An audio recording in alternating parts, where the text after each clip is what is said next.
It was soon morning, and, after counsel amongst themselves, the religious leaders tied Yeshua up and led him over to where Pilate was.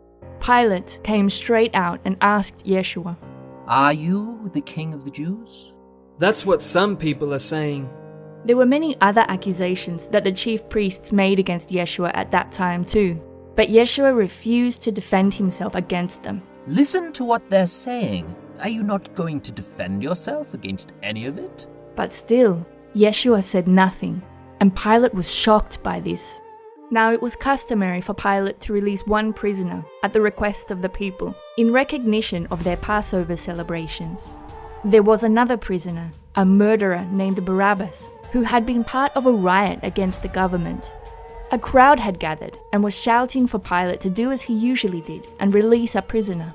Give us a pardon! Free someone! Free someone! Give us a Passover! Give us a Free pardon! someone! Free someone! Give us a pardon! Give us a pardon! Would you like me to give you your king?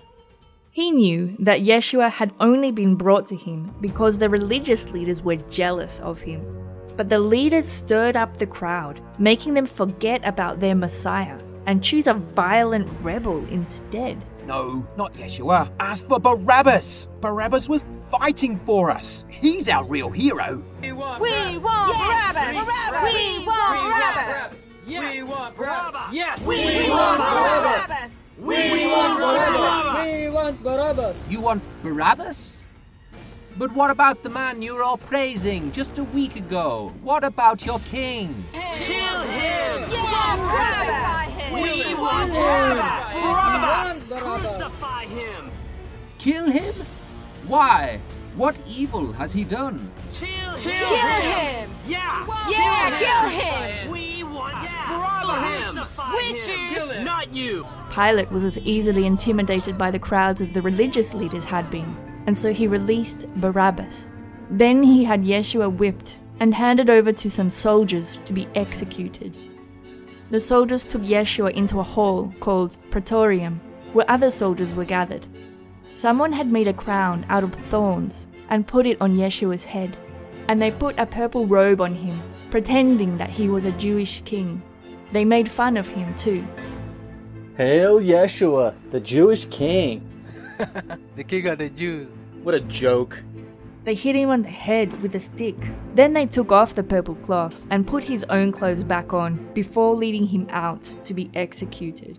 There was an African man named Simon who was visiting there in Jerusalem, and they forced him to carry the cross. Simon was the father of two followers of Yeshua, Alexander and Rufus. They brought Yeshua to a place called Golgotha in Hebrew, which means the skull. Someone offered Yeshua wine mixed with myrrh, which is often used as a painkiller, but he refused. When they had nailed him to the cross, the soldiers gambled for his clothes. It was about 9 a.m. when they did this. A sign at the top of the cross usually told what offense the prisoner was found guilty of. So the sign above Yeshua said, King of the Jews. Two robbers were also being crucified that same day, with one of them on each side of Yeshua. This was fulfillment of a prophecy which said he would be seen as a criminal along with other criminals because of their association with each other. Members of the public shouted at him. Look at him! He was able to do miracles for other people. Yeah, why can't he even save himself? I heard him say he would destroy the temple and rebuild it in 3 days, and now he's trapped. He can't even get down from there. The religious leaders did much the same thing. Go on. You saved others. Why can't you save yourself, O mighty Messiah of Israel? Come down from there, then we will believe you. The other prisoners also shouted at him. Yeah, and while you're at it, get us down too. At noon, the sky turned dark, and it stayed that way for 3 hours. During that time, Yeshua cried out in agony. My God, where are you? Why have you left me? Because the Aramaic word for my God is Eloi. Some people thought he was saying Eli. Listen, he's calling for Elijah to come and save him. Someone ran and filled a sponge with vinegar, then lifted it up to Yeshua's lips on a stick. Be quiet! Maybe Elijah will come. But instead, Yeshua cried out in a very loud voice, and he died. Finished!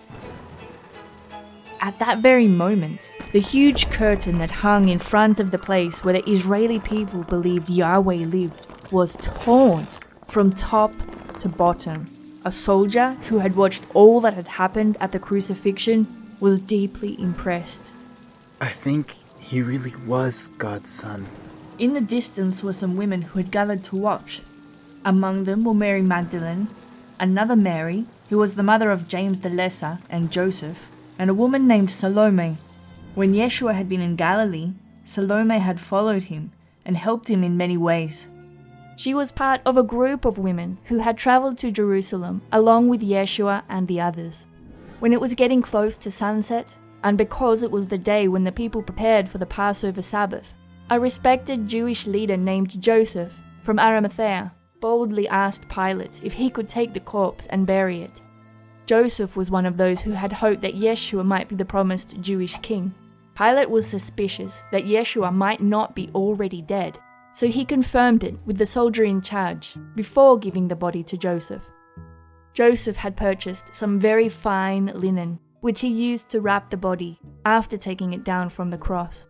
Then he laid it in a cave-like tomb, which had been fashioned from solid rock. Another huge stone was rolled in front of the opening to the tomb.